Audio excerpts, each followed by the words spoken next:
Hello everyone, welcome back. In this video, let us discuss about different types of immunoglobulins. We have 5 different types of immunoglobulins. They are G, M, A, E and D. Let us discuss about each of them in detail.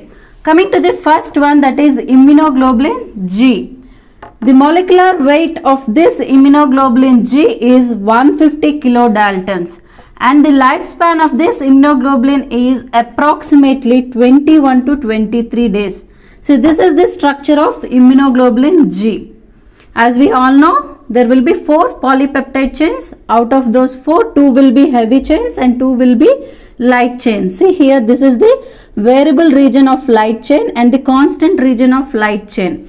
Whereas there will be a variable region of heavy chain, constant region of heavy chain 1, constant region of heavy chain 2 and constant region of heavy chain 3. Here you can see the attachment of carbohydrate at the constant region of this immunoglobulin. This is the most abundant immunoglobulin that constitutes around 80% of total sera. And it consists of 2 gamma heavy chains and 2 light chains. See, I already told you when we discussed about the structure of immunoglobulin. If an antibody contains 2 gamma heavy chains, then it is immunoglobulin G. If it contains 2 alpha chains, then it will be immunoglobulin A. So based on the presence of the heavy chain, we can easily come to know the type of immunoglobulin. Moreover, it also possesses 2 light chains that could be either kappa or lambda, but not the both. Okay. This immunoglobulin G possesses subclasses of 4 different types.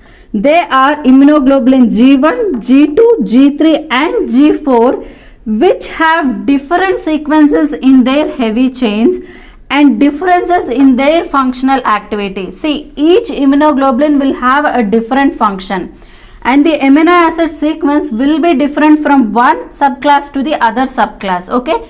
At the same time, this amino acid sequence will be different from one immunoglobulin to the another immunoglobulin. That means if we take 2 different immunoglobulins, for example G and M, both of them will have a difference in the amino acid sequence, especially in the variable region. And moreover, this immunoglobulin is found in both vascular and extravascular species as well as in secretions.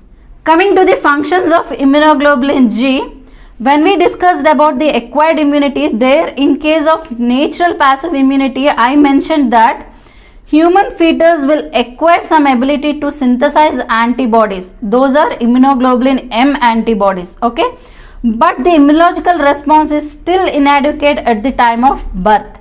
Maternal antibodies, nothing but these antibodies, immunoglobulin G, will be transported across the placenta and they reach the fetus. That means here these immunoglobulin G subtypes, especially G1, G3 and G4, have an ability to cross the placenta. That means these antibodies are transported from mother to baby, which are going to provide protection from various dreadful diseases in newborns. One more important function is that these immunoglobulins are best complement activators. Just now we discussed, right? What is the byproduct form? C3b.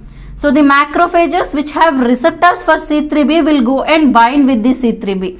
Whereas this C3b will non-specifically go and bind with the antigen antibody complex. So there will be a phagocytosis. So one more function is that they can mediate opsonization. Opsonization is nothing but promotion of phagocytosis with the help of macrophages and neutrophils. Coming to the other important function, that these antibodies can provide immunity against blood-borne infectious agents. Coming to the other type, that is immunoglobulin M. This antibody has a molecular weight of 900 kilodaltons and the half-life is just 5 days. It is present in the serum at a concentration of 5 to 10%. This is the most primitive immunoglobulin and the earliest antibody that is produced by the fetus. Moreover, we can see the production of these antibodies in primary immune response. What is meant by primary immune response? For example, if we inject a vaccine into an individual, that means we are introducing an antigen into an individual. When this person comes in contact with the antigen for the first time, he is going to develop the antibodies against that antigen, right? That is nothing but the primary immune response. Again, we are going to inject the vaccine in the form of a booster dose. That means again we are going to inject the same antigen into the same individual. Again, he will start producing the same antibodies, right? That is nothing but the secondary immune response. We can see the production of these antibodies in primary immune response. And this immunoglobulin is secreted by plasma cells as pentamer. If you look into the structure of this immunoglobulin, it contains 5 monomeric units. All those 5 monomeric units are joined together to form a pentamer.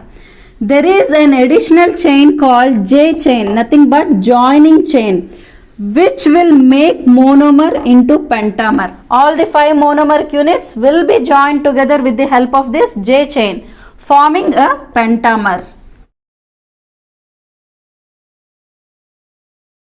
Coming to the functions, this immunoglobulin M is the first immunoglobulin that is produced in primary immune response against the antigen. It is the first immunoglobulin that is synthesized by newborns. It has more effective complement activity. Moreover, this antibody are effective in agglutination, cytolysis and opsonization. They are isoagglutinants present in the serum and play a very important role during blood transfusion. Coming to the other important type, that is immunoglobulin A. The molecular weight of this immunoglobulin is 165 kilodaltons and the half-life is 6 to 8 days. It is present in serum at a concentration of 10 to 15%. This immunoglobulin A is a major immunoglobulin that is present in external secretions such as colostrum, milk, saliva, tears and mucus of the branchial, urogenital and digestive tract. Generally, it exists as monomer in serum. We can also call it as serum immunoglobulin A. But when it is present in external secretions, it exists as dimer. So we can also call this immunoglobulin as secretory immunoglobulin A. Coming to the functions, this immunoglobulin provides an important line of defense against the bacterial species of Salmonella, Vibrio cholera and Neisseria gonorrhea. And it can also provide protection against the viral species such as polio, influenza and reovirus. One more important function is that, as I already told you, that it is a secretory immunoglobulin, right? It is present in breast milk. And this is how these antibodies are transported to the baby from the mother. So this antibody which is present in the breast milk is going to provide protection to the newborn from various diseases during the first month of life. Coming to the other type, that is immunoglobulin E.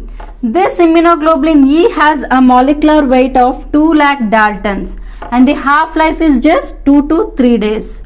This immunoglobulin was first identified by Ishii Jackal, and this immunoglobulin E is present in extremely low concentration in serum, that is around 0.3 microgram per ml. It plays a major role in enhancing acute inflammation and in protection from infection by worms in allergic reactions. If a person is suffering from any allergic reactions, then this is the antibody produced. Nothing but immunoglobulin E. Immunoglobulin E binds to Fc receptors on the membrane of blood basophils and tissue mast cells. We already discussed, right? Some of the cells of our immune system will carry receptors for the Fc portion of immunoglobulin. So here mast cells and the blood basophils will have receptors that are specific towards the Fc region of immunoglobulin. When the antigen is reintroduced into an individual with such armored mast cells, it binds to FAB of the immunoglobulin E on the mast cells. I'll explain you with the diagram, just listen here. As a result of this interaction, the mast cell is triggered to release pharmacologically active substances like histamines. Thus, they play an important role in immediate hypersensitive reactions like hay fever, asthma and anaphylactic shock. Look at the picture carefully. As I told you just now that this is the antibody produced during the allergic reactions, right? See here, this is the allergen. When this allergen enters into the body, our body will recognize it as a foreign particle, and after the activation of the B cells, that leads to the production of antibodies. What are those antibodies? Nothing but immunoglobulin E, right? And here, observe the picture, this is the mast cell. This mast cell will have FCR, that means the receptors which are specific towards the FC portion of immunoglobulin E. If this allergen re-enters into the body for the second time with such armored mast cells, see here, after the entry of the allergen, where does this antigen go and bind? It will bind at the FAB region of antibody, right? So it will have both FAB region and FC region. FC region is occupied with the mast cell, and now this allergen is going to bind with the FAB region of the immunoglobulin, right? Due to this interaction, these mast cells are going to release certain pharmacologically active substances called histamines, which is responsible for causing immediate hypersensitive reactions. Coming to the last type, that is immunoglobulin D. And the molecular weight of this immunoglobulin is 1,80,000 Daltons, whereas the half-life is 3 days. This immunoglobulin D is present in low quantity, that is around 0.2% or 13 microgram per ml in serum. The primary function is that of an antigen receptor on B lymphocytes. So here B cells can express both the antibodies of IgM and IgD. That means both these antibodies are specific towards the same antigen. They present the antigen to T helper cells, which trigger B cells to proliferate and differentiate into plasma cells, thus initiating the development of humoral immune response. This is all about the different types of immunoglobulins. Soon I'll come up with my next video. Thank you so much.